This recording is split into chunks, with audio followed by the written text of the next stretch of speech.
Inversionistas, ¿cómo están? Campeones, les tenemos un invitado de lujo. Hoy tenemos un evento muy especial y vamos a hablar de un tema del que nunca hemos hablado antes. Tenemos a Liliana de León, ella es Senior Associate en GBM, es analista de Basic Materials. ¿Cómo está Liliana y Manolo? Muy bien, muchas gracias, Omar, Manolo, por la invitación.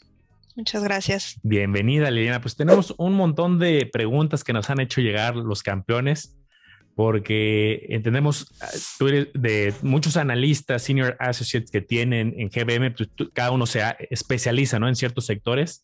Y el tuyo es uno que creo que está agarrando mucha relevancia, pero muchos inversionistas, o al menos inversionistas de la comunidad en general, no lo conocen. Ven estas siglas y dicen, ¿qué quiere decir Manolo Mar cuando veo que mi fondo tiene un buen ranking en ESG? O me están ofreciendo un asesor este fondo y ese es su valor agregado. Y creo que por ahí podemos comenzar, justo entender un poco qué es lo que haces, Liliana, tú dentro de GBM y este sector tan específico, los sectores que tú llevas. Bienvenidos a Campeones Financieros. Campeones Financieros. Donde Manolo y Omar hablaremos de finanzas.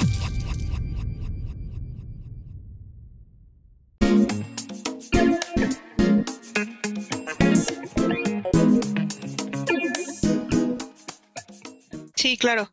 Pues digamos como sectores normales o de los viejos, por así decirles, el sector de Basic Materials, que está dividido en el sector de Metals and Mining y petroquímicos.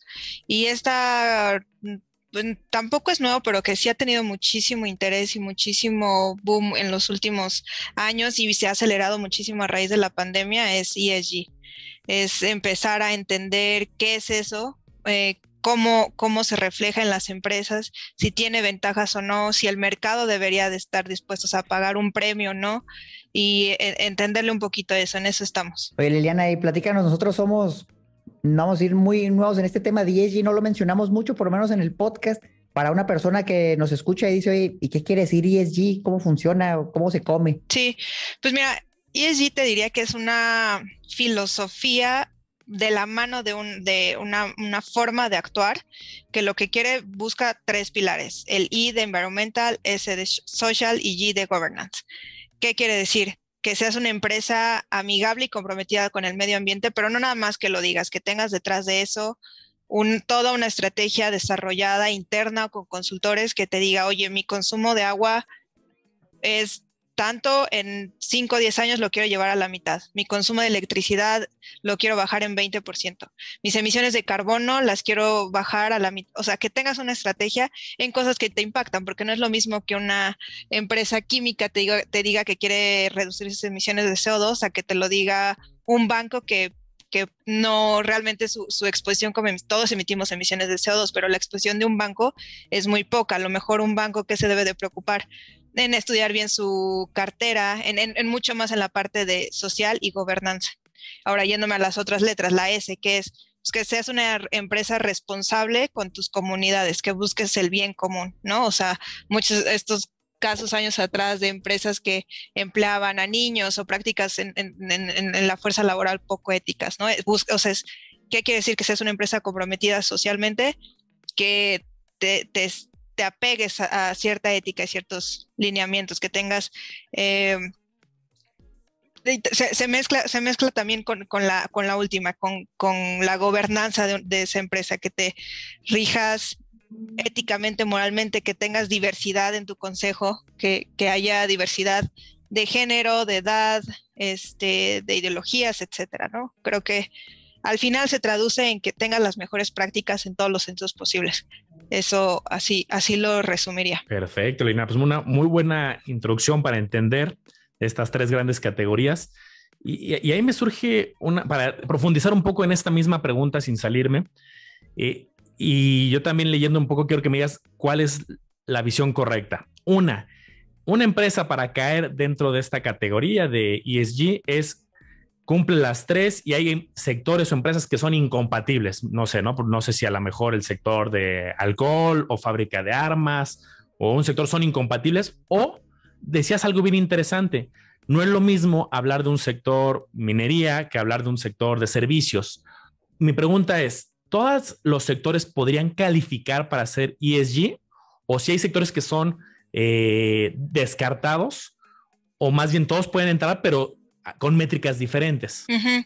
La respuesta es las dos. Si hay sectores que están completamente fuera, o sea, empresas que se dediquen al armamento, tabaco, alcohol, digo, es muy difícil poner qué línea y está bien y qué está mal, pero te diría que una empresa que se dedica, donde sus ingresos son armamento, pues ahí le busques el I, el S y el G, no tiene nada de eso, ¿no? Entonces, hay ciertos sectores que quedan descartados. Y de lo que queda, lo que se hace se escucha muy técnico, se llama análisis de materialidad, pero al final y es donde lo más importante de este tema es, ¿qué es análisis de materialidad? Es identificar qué es importante para cada industria. Para las empresas servicio depende, ¿no? Como comentaba, si es para un banco, pues a lo mejor hay que estudiar bien su cartera, si está invirtiendo, incentivando tecnología verde, o sea, estudiar el perfil de cartera. Si vemos industrias de metales, minería o cemento, hay todo su lado, o sea, toda la óptica de ESG. No toda, pero buena parte debería estar en la parte ambiental. Y todos comparten la importancia de un gobierno corporativo sano. Que haya independencia en el board, que los intereses de los minoritarios estén alineados, etcétera, etcétera. Oye, Liliana, ¿y esto es un movimiento relativamente nuevo o ya tiene muchos años? ¿Por qué habrá surgido? Y la pregunta concreta sería, ¿es más rentable para el inversionista buscar empresas que aparte de ser buenos negocios, tienen los principios de ESG o es totalmente un principio meramente ético? ¿Qué opinas tú? No, mira, viene ya desde hace muchos años. Creo que formalmente la primera vez que se mencionó fue en la ONU, 2004 por ahí, donde se invitaba o se incitaba a que las empresas siguieran estos 3 lineamientos. De ahí a para acá se ha ido pues profesionalizando, se ha ido la gente ha incorporado mucho más ese tema.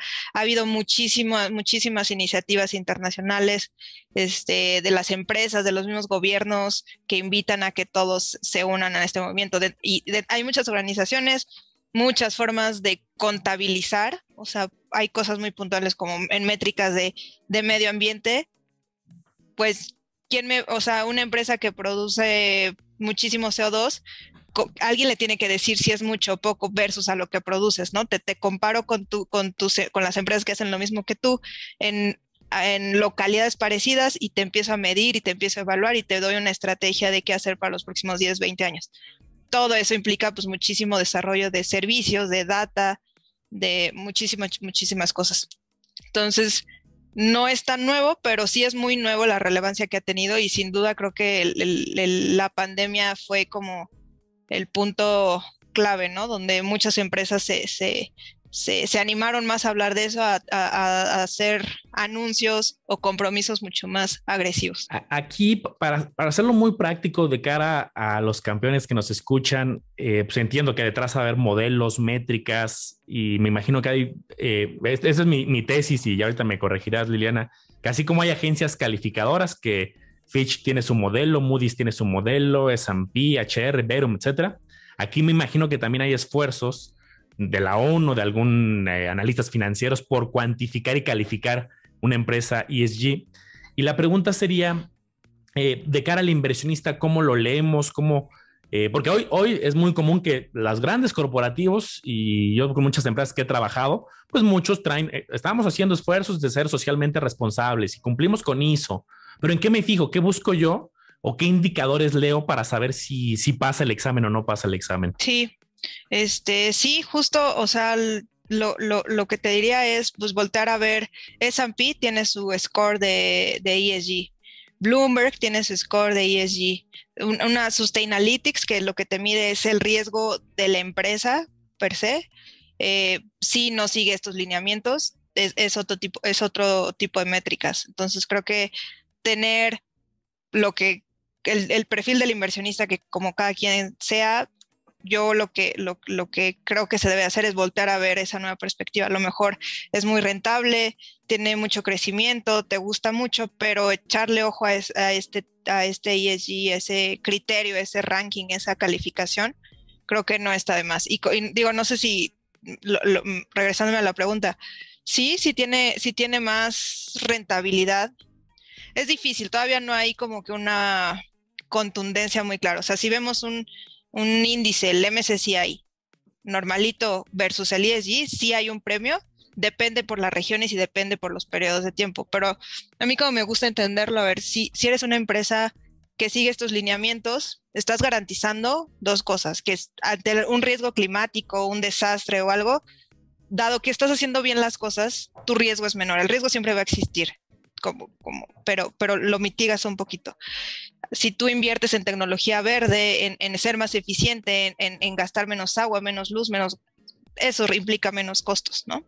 Entonces, al final, hay de dos, o lo ves en una mayor generación de flujo, porque está siendo más eficiente, obviamente eso lleva a una inversión previa, pero que al final creemos se va a compensar, y por otro lado, el inversionista, ¿no? Hay muchísimas iniciativas donde los fondos más grandes del mundo están comprometiéndose a hacer inversiones, a migrar su cartera a hacer net zero. ¿Qué quiere decir? Que todo lo que invierte van a ser empresas que ya dijeron van a ser no van a emitir en emisiones de CO2 a 2050, diferentes objetivos, pero ya hay toda una iniciativa de los grandes administradores de dinero de ir por allá. Oye, qué buen punto. Imagínate una empresa que contamina muchísimo, una empresa que a lo mejor trabaja con niños o jornadas laborales exageradas, donde a lo mejor están en la línea de que no es ilegal, pero pues tampoco no sé si es tan legal. Y un día a lo mejor un país te dice, ¿sabes qué? Ya hay una nueva regulación y ya no puedes contaminar tanto. Ahí sí, imagínate el riesgo para la empresa. Si no se adaptó desde antes, la verdad es muy, muy buen punto. Yo la verdad no lo había contemplado y totalmente vale la pena analizarlo. Liliana, quisiera que nos platicaras un poco de cómo ves tú este movimiento ESG en México contra otros países. ¿En México lo estamos adoptando? ¿Vamos empezando? ¿Ya vamos muy adelantados? ¿Cómo lo ves tú? Te diría que va bien, vamos rezagados, sin duda. De Europa y de Estados Unidos, sí vamos rezagados. Creo que hay empresas que han hecho las cosas bien, pero todavía creo que estamos apenas conociendo todos, inundándonos más de esta información. Las empresas también, cada vez los inversionistas le exigen más disclosure de información, le exigen más que empiecen a dar estos compromisos, ¿no? Ok, buenísimo. Y alguna duda que me surge es, por ejemplo, ahorita alguien de los que nos escucha dice, oye, está interesante, quiero cuidar esa gestión de riesgo, y se empieza a meter a índices, se empieza a buscar diferentes emisoras y empieza a ver los resultados y los números. Pero creo que ayudaría mucho tener en mente algunas empresas que, ahorita decías, hay empresas que lo están haciendo bastante bien, algunos nombres, no como recomendación, ni mucho menos, aquí no damos recomendaciones, sino para que quien está empezando a ver este indicador, vea algunas empresas que están haciendo las cosas bien, que han sido referentes, y de ahí tenga números de estos, a ver qué porcentaje tienen este índice del S&P, esta emisora, y podamos ir viendo ahí esta evolución. ¿Algunos nombres que nos puedas dar para hacer la tarea para después del episodio? Sí, pues, o sea, en los últimos meses ha habido compromisos, por ejemplo, de empresas bien diversas, desde Cemex, Liverpool, industriales más tipo Alpec, que lo que te dicen, yo quiero ser neutral en carbono a 2050 o 2040. Entonces, ese compromiso creo que vale la pena voltear a verlo, ¿no? Obviamente hay que seguir la ejecución, cómo se dan los años, que si efectivamente llegas o no a esas métricas, pero de ese tipo de compromisos la verdad es que hay varios, está Walmart también, y hay empresas que por su naturaleza hace mucho sentido pensarlas como ESG. No sé, se me viene, por ejemplo, la industria del agua, Rotoplas. O sea, más allá de qué compromisos anuncio o no, pues Rotoplas está atendiendo una problemática que es la escasez de agua, ¿no? Entonces, depende cómo lo quieras jugar. Si es una empresa que está en otro tipo de negocio, en otro tipo de operación, pero tiene compromisos ESG, o su mismo portafolio de negocios da soluciones a esas problemáticas, ¿no? Oye, Liliana, justamente mencionabas el agua, aprovechando tu expertise en esta área, ¿tú ves realmente en el futuro que se viene una escasez de agua, que va a ser un problema y que tal vez si el inversionista invierte en algo relacionado al agua ahorita puede obtener buenos beneficios? Sí, sin duda, o sea, como todos los recursos escasos, sí, o sea, el agua sin duda es un recurso bastante valioso y escaso, es una realidad que se está acabando. Es el problema, como yo lo entiendo, es un problema el agua no está en donde debe de estar. Probablemente esté el agua, pero no se invierte para desalinizarla, no está una tubería buena, adecuada, que no haya desperdicios, que le llegue al consumidor final. O sea, falta falta mucha inversión. Y por el otro lado es un recurso finito, ¿no? Que cada vez vemos sequías cada vez más extremas, ¿no? Para profundizar un poquito en este sector del agua, aparte de Rotoplas, alguien que diga que creo que este pensamiento va a ser bastante homogéneo, que muchos pensemos que, por como dices, de recurso escaso y de alta relevancia, ¿cómo podemos invertir en agua? Además del caso de Rotoplas, ¿hay alguna otra estrategia que creas que valga la pena que analicemos? Pues sin duda, no sé, o sea, se me ocurre ETFs que ya estén especializados en soluciones de agua. Sin duda en Estados Unidos debe de haber mucho más desarrollados y especializados en ese tema, ¿no? O no sé, otro nombre que se me viene a la cabeza es Orbiac, bueno, Mexichem, que era antes. Ellos no necesariamente están solucionando el problema de agua. Tienen una parte de su portafolio importante que es sistemas de microirrigación, ¿no? ¿Qué es eso? Pues usar el agua más eficiente, usar menos y más eficiente para mejorar los cultivos, ¿no? Entonces, como que si vemos Perceps, hoy el agua no es un commodity físico, o sea, hoy se tradea en Estados Unidos y apenas hace un año como un futuro. O sea, hoy ya se tiene un precedente, un implícito del precio del agua. Creo que el mercado va a seguir desarrollando porque es un bien escaso y se le tiene que eventualmente poner precio y poder que todos tengamos conciencia de cómo manejarlo. Pero para allá va la industria, todavía no estamos en eso hoy. Pero hoy creo que hay muchas otras herramientas o empresas o canales que pueden ayudar a capturar ese crecimiento. Oye, Liliana, platícanos un poquito de Rotoplas. Mira, yo hace poco compré una cisterna, era una cisterna de Rotoplas, pero mi conocimiento es limitado respecto a lo que es la empresa, lo que hace. Yo no me imagino las cisternas, pero ¿cuál es realmente lo que está haciendo Rotoplas respecto a la administración del agua? Sí, claro. Sí, o sea, creo que todo el mundo ubicamos a estas cisternas y tinacos de Rotoplas, pero tienes mucho más, es mucho más complejo tu portafolio. Tienes tubería, tienes bebederos de agua, filtros que en tu casa te sale así una manguerita y filtras el agua, y eso como crecimiento y como ESG y como todo, ¿no? Dejas de comprar agua embotellada, dejas de contaminar por el plástico y tienes acceso inmediato a agua de calidad, ¿no? Entonces estás solucionando muchos problemas a la vez. Ahí hay un potencial de crecimiento bastante interesante. Tienes negocio de tuberías, el de tinacos, tienes calentadores de agua. Y sobre todo, siempre lo que esta empresa hace es tratar de innovar y buscar soluciones que el consumidor vaya necesitando. Ok, perfecto. Yo una pregunta, Dual, ahorita que hemos abordado dos temas, el de ESG y nos metimos al tema de agua, y también hablas de algunos ETFs. Yo he notado que muchos de nuestros videos de aquí del podcast de Campeones, cuando hablamos de ETFs, le encanta a la gente por la facilidad, ¿no? A lo mejor ahorita hablas del potencial de Rotoplas y está interesante para alguien que ya sabe hacer fundamental y se mete a detalle y analiza la emisora. Pero para alguien que a lo mejor le gusta más por el camino de ETFs, si nos puede regalar algún nombre de ETFs o fondos para los dos. Oye, me interesa la parte de ESG, pues este podría ser una opción, o me interesa la parte de agua. ¿Algunos nombres de ETFs adicionales? Sí, pues, por ejemplo, en GBM está el ETF Global X Clean Water, si mal no recuerdo. O sea, sale rápido.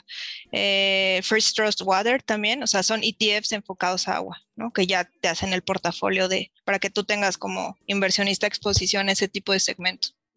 Y de ESG, híjole, ahí hay muchísimos, ¿no? O sea, miles y miles, cada vez hay más, ¿no? O sea, en los últimos 3-4 años se ha triplicado el número de fondos, el número de dinero administrado, etiquetado con esa categoría, y ha crecido muchísimo, ¿no? Oye, Liliana, estaba viendo aquí, me interesó mucho la acción de Rotoplas, entonces me puse a buscarla en internet y estaba viendo que tuvo un bajón importante en los últimos 6 meses. De 37 pesos pasó a 27 pesos. ¿Qué habrá pasado ahí, Liliana? ¿Tú le das cobertura a esa acción? Sí, la cubrimos. La verdad es que de este lado de algo fundamental que te pueda decir, pasa esto, me preocupa esto, la verdad es que no. La empresa ha reportado números bastante estables, no ha habido una noticia que del lado fundamental explique eso, ¿no? Ok. Yo ahorita me metí rápido, por ejemplo, aquí la tienen muy fácil los campeones, me metí a Global X rápido y sí, en el mismo nombre que como ya nos decía Liliana, Clean Water ETF, y un gasto de 0.50, o sea, está muy a la par como los que hemos estado analizando. Y ya si quieren, aquí los campeones que nos dejen en los comentarios, si quieren que analicemos luego también un capítulo específico y nos metemos a analizar estos tipos de ETFs. Fíjate, pues a mí me gustaría que nos hablaras un poco de los riesgos que conlleva invertir en lo que es el agua, porque también la premisa es muy sencilla. El agua se va a acabar o el agua no va a ser suficiente y por eso su valor va a subir. Pero me imagino que también debe haber ciertos riesgos que a lo mejor ahorita no nos estamos imaginando respecto a tener otras inversiones, llámese en un contrato futuro del agua o en acciones que administran el agua y a lo mejor el día de mañana no hay agua y qué van a hacer las empresas. ¿Cuáles serían los riesgos, Liliana, de invertir en agua? Me cuesta mucho trabajo pensar que haya un riesgo como tal, o sea, lo veo más como un sector lleno de oportunidades porque oferta limitada y demanda creciente y cada vez se va a acelerar más ese crecimiento. Ahora, obviamente en todos lados hay un riesgo que puede pasar. Más bien, ¿cuál es el reto de esta industria? Falta muchísima inversión, tanto pública como privada. Viendo a una empresa privada que quiera posicionarse y capturar este crecimiento, si no inviertes en innovación y desarrollo, entendiendo a lo que tu consumidor quiere, pues puedes estar de cierta manera haciendo mal uso de tus recursos, ¿no? O tirando dinero si no es lo que, si inviertes mucho dinero en una innovación que desalinizar todo el agua del mundo y no te sale, pues pero es un riesgo que puede tener cualquier otra empresa, no necesariamente en el riesgo del agua. Oye, Liliana, aparte del agua, ¿algún otro commodity o sector que consideres interesante, que nos quisieras compartir desde tu experiencia, desde lo que te ha tocado analizar? No sé, a lo mejor, y ni sabes qué es que aparte también del agua, veo, no sé, litio, algún otro sector que creas interesante. Sí, o sea, digo, vemos empresas químicas y mineras y como nos gusta verlas o entenderlas es cuál es tu ventaja competitiva y cuál es el perfil de crecimiento que como empresa vas a tener. Dentro de esto, por ejemplo, lo que les comentaba en esta empresa, Orbia, tienes una parte de tu portafolio que hace sistemas de microirrigación. Eso en los próximos, así como es claro que nos está acabando el agua, también es claro que hay una escasez de alimento, ¿no? Y la población va a seguir creciendo. Entonces, sí, el mundo, los gobiernos, las grandes empresas tienen que invertir en hacer más eficiente el uso de esos recursos. Empresas que todo el ecosistema que está al lado de ello se va a ver beneficiado, ¿no? Pensando en Grupo México, el cobre. Toda esta revolución de coches eléctricos sí o sí va a seguir usando cobre. Eso le da un patrón de crecimiento bastante interesante. Entonces, creo que es un mundo, hay oportunidades bastante interesantes. Oye, Liliana, y hablabas también de minas. Yo escucho minas y lo único que se me ocurre es Grupo Peñoles. Y aquí la pregunta sería también muy concreta. ¿Tú le ves todavía buen futuro a las minas o los recursos son escasos y se van a acabar? A lo mejor lo que queda de las minas ya no poder producir más, porque según yo esa empresa tiene más de 110 años de historia.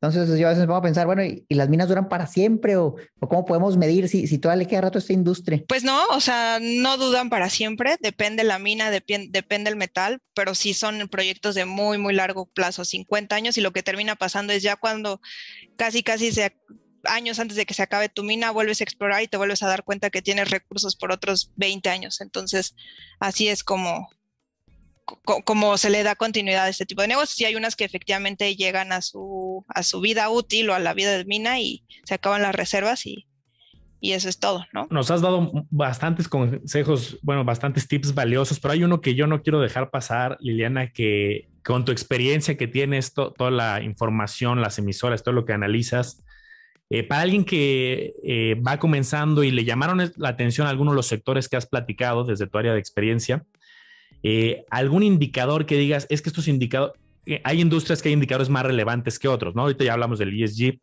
pero algún indicador o algo en específico que ustedes digan, es que aquí el equipo siempre analizan muchísimas variables, pero siempre analizamos, nos interesa mucho que tengan buen flujo, nos interesa mucho que tengan un price to earnings de tal nivel, que tengan utilidad por acción, algún indicador que tú y tu equipo suelan analizar para el campeón que está iniciando y diga, ok, es importante que yo no se me olvide analizarlo. No hay uno universal, o sea, diría que es flujo, ¿no? Múltiplo, EV/EBITDA, que te permite ver captura, o sea, te da información interesante de qué tan caro o no tan caro la está viendo el mercado en ese momento.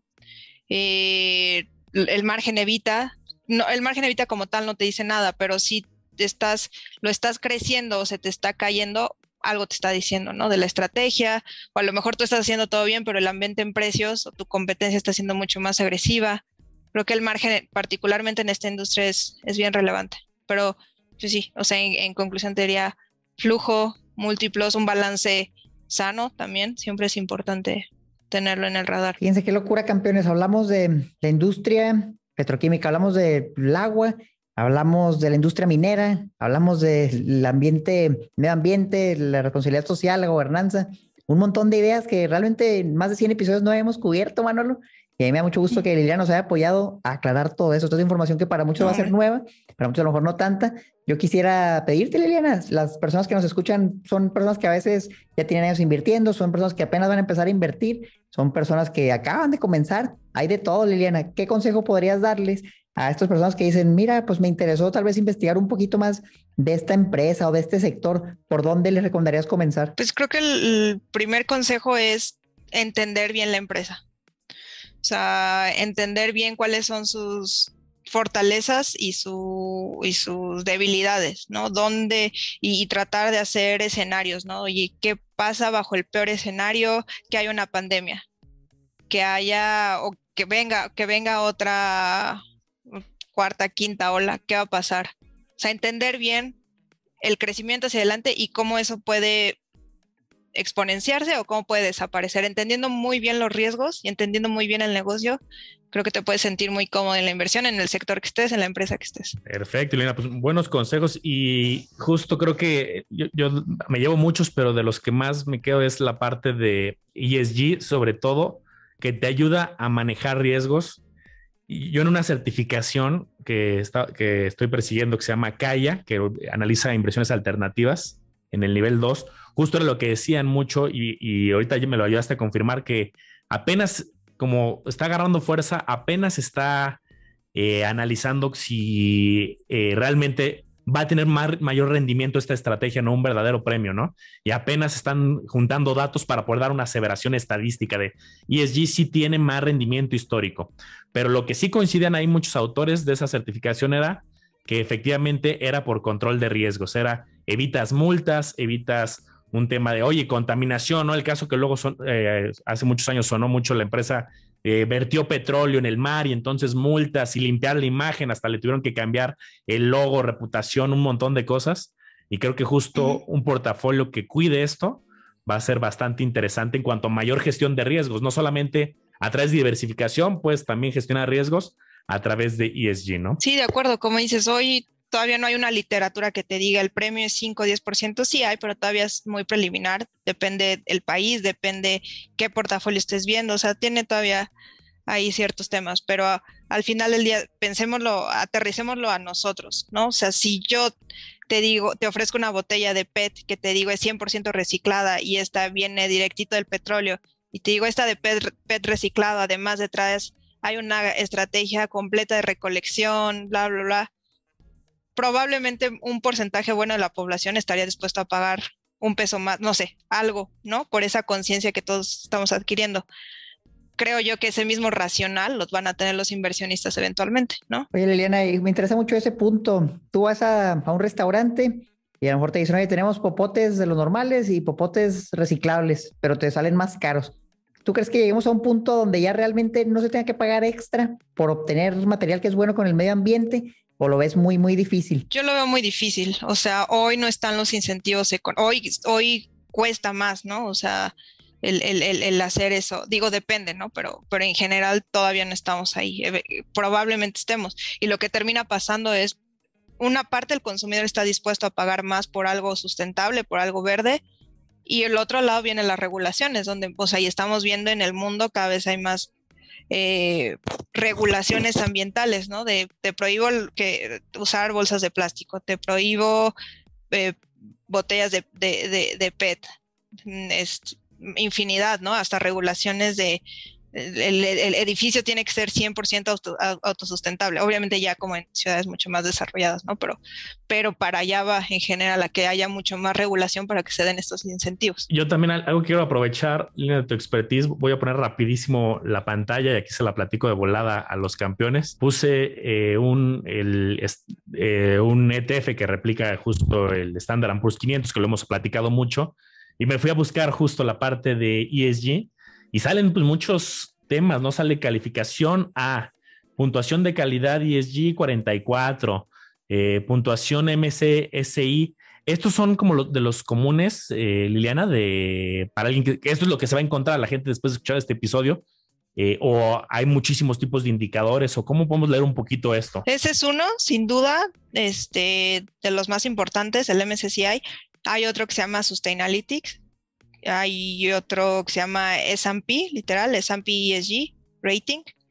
Si tuvieran acceso a Bloomberg o algunos, ya facilitan un poquito esa tarea. Ok, y me imagino son intuitivos, ¿no? Es así como aquí calificación hay una numérica, hay una con letras, ya de ser una escala, ¿no? Y ya ellos hacen la chamba de decirte, pasó de panzazo, sacó 7, sí, ¿no? Sacó 8. Exacto. Muy buenas métricas, para tomarlas en cuenta. Ya vimos que hay mucha información pública, gratuita, que si tú inviertes en algo, no tienes pretexto para no investigar, campeón, investigar si está relacionado a algo de ESG, si está teniendo buenas prácticas en lo social, ambiental, en la gobernanza. Yo creo que vale la pena mitigar ese riesgo, porque al final de cuentas, acuérdate, siempre hay un balance riesgo-rendimiento, y si el riesgo puede ser menor, pues tu rendimiento a lo mejor siendo el mismo va a ser más atractivo, porque corres menos riesgo, menos probable que pierdas dinero. Investígalo bien, me parece bien interesante, Liliana, todo lo que nos platicaste, y por lo menos de mi parte no me queda más que agradecerte por tu tiempo, por tu disponibilidad y por excelente conocimiento que nos acabas de regalar. Y algunas para complementar aquí, que vi rápido, 35 riesgos ESG, o sea, sí es todo un tema o corrígeme si me equivoco, Lina, complejo no es solamente oye, pues no contaminas, ¿no? Y la comunidad, son muchas variables que ya están midiendo y las empresas pues, están preocupadas de forma integral, ¿no? Sí, son muchísimas variables. Eso es también lo que lo hace pues retador, que todavía no sea como que un lenguaje que podamos incorporar en el día a día, y que va empezando apenas en México que se permee este conocimiento. O sea, hay riesgos climáticos, es el que más fácil podemos entender, o al menos saber a qué se refiere, pero tienes riesgos con tus proveedores, porque también no los controlas, no sabes ellos qué prácticas ambientales, qué prácticas con sus empleados, o sea, todo eso se va sumando a la cadenita, ¿no? Y pues por eso hay este tipo de agencias o servidores de datos que te tratan de simplificar un poquito eso. Perfecto, Liliana. Sí, también de mi lado sería todo. Les vamos a dejar, campeones, aquí abajo del canal en la descripción, información acerca de GBM, donde pues, justo nos visita nuestra invitada especial del día de hoy. Y pues, no olviden seguirnos en nuestras redes, en Campeones Financieros, en el Lago Los Business y en Omar Educación Financiera. ¿Algo más, Liliana, que te gustaría agregar para cerrar? Pues no, nada, muchas gracias a ustedes por tenernos aquí y por permitirnos este espacio. Gracias. Gracias a todos, campeones. Nos vemos a la próxima.